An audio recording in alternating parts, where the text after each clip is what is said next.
لقد كان في قصصهم عبرة لأولي الألباب.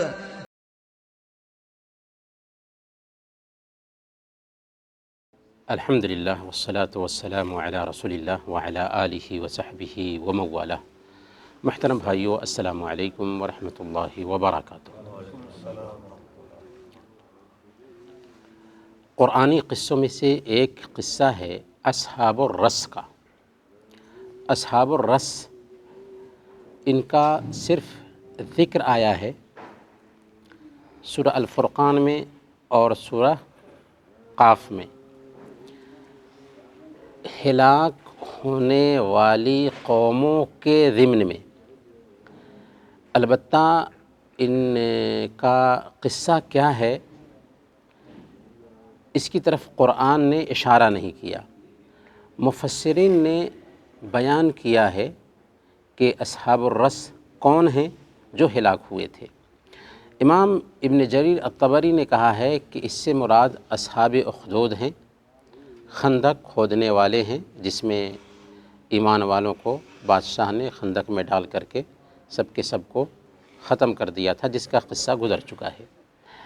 جبکہ زیادہ مشہور قول یہ ہے کہ رس کے معنی ہوتے ہیں کنواں۔ اصحاب الرس کنواں والے، کیونکہ انہوں نے اپنے نبی کو کنویں میں ڈال دیا تھا۔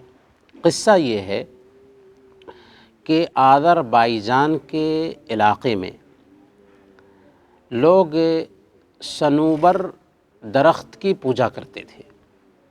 وہ صنوبر لگاتے تھے اور اسی کی پوجا کرتے تھے۔ اللہ تعالیٰ نے ان کے بیچ ایک نبی کو بھیجا۔ اس نبی کا ذکر نہیں ہے، لیکن اس نبی نے ان کو ایک اللہ کی طرف بلایا اور کہا کہ ایک اللہ کی عبادت کرو، اسی سے مانگو اور اسی سے مدد طلب کرو۔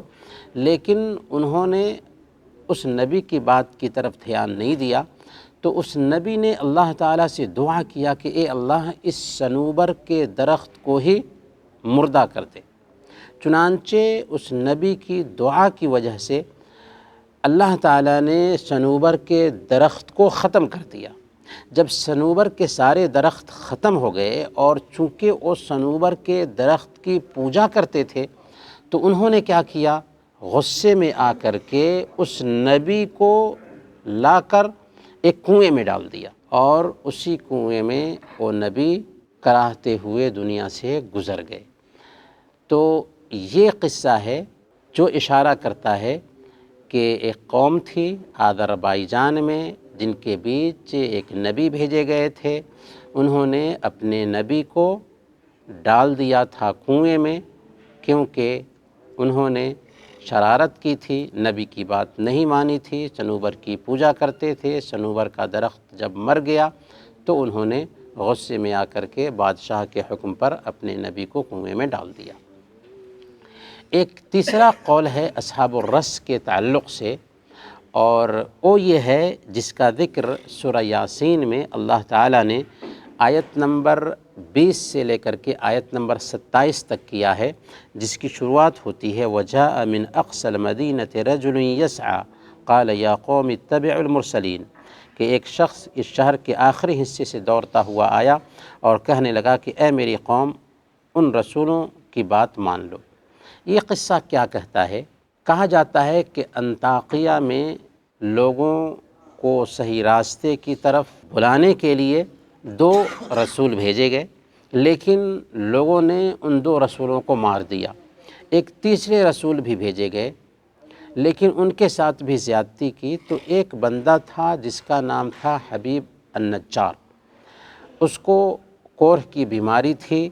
جب ان رسولوں کے پاس آیا تو اس بندے نے ان رسولوں کی بات سنی اور ان رسولوں نے اس کے لیے دعا کر دیا تھا، چنانچہ کوڑھ کی بیماری اس کی جاتی رہی تھی اور اس نے اسلام قبول کر لیا تھا ان رسولوں کے ہاتھ پر۔ یہ بندہ شہر سے دور رہتا تھا۔ جب اس نے سنا کہ یہ لوگ 2 رسول کو قتل کر چکے ہیں اور تیسرے رسول کے بھی در پہ ہیں کہ اس کو مار دیں، تو یہ دور سے آیا اور اس نے اپنی قوم کی رہنمائی کرنی چاہیے۔ اللہ تعالیٰ نے اس آدمی کی بات کو نقل کیا ہے، اور اس نے جو کچھ بھی اپنی قوم سے کہا تھا اس کو بھی نقل کیا ہے۔ اس نے کیا کہا؟ یا قوم اتبعوا المرسلین اتبعوا من لا یسألکم اجرا وهم مہتدون، کہ اے میری قوم کے لوگوں، رسولوں کی تابعداری کر لو، ایسے رسول کی تابعداری کرو جو تم سے کوئی معاوضہ نہیں مانگتے اور وہ صحیح راستے پر ہیں۔ لیکن انہوں نے کیا کیا؟ شرارت میں آ کر کے اس بندے کو بھی قتل کر دیا۔ جب یہ بندہ قتل کر دیا گیا تو اللہ رب العالمین اس کے اس جذبے کو بھی بیان کرتا ہے کہ قتل ہونے کے بعد وہ کیا کہتا ہے؟ قیل ادخل الجنہ قال یا لیت قومی یعلمون بما غفر لی ربی وجعلنی من المکرمین۔ جب اس بندے کو قتل کر دیا گیا تو برزخی زندگی میں جب کہ وہ جنت کی نعمتیں پا رہا ہے تو ایسی حالت میں بھی اپنی قوم کو یاد کر رہا ہے کہ کاش کہ میری قوم جان لیتی کہ اللہ تعالیٰ نے میرے ساتھ کتنا اچھا معاملہ کیا اور پھر اسلام قبول کر لیتی۔ تو اس نیک بندے کی کیفیت اللہ تعالیٰ بیان کر رہا ہے کہ انہوں نے اس نیک بندے کو مار دیا، لیکن پھر بھی جب کہ وہ مر چکا ہے، اللہ تعالیٰ نے اس کو جنت میں داخل کر دیا ہے، جنت کی نعمتیں پا رہا ہے، اس وقت بھی اپنی قوم کو نہیں بھول رہا ہے اور کہہ رہا ہے کاش کہ میری قوم کے لوگ ایمان لے آتے۔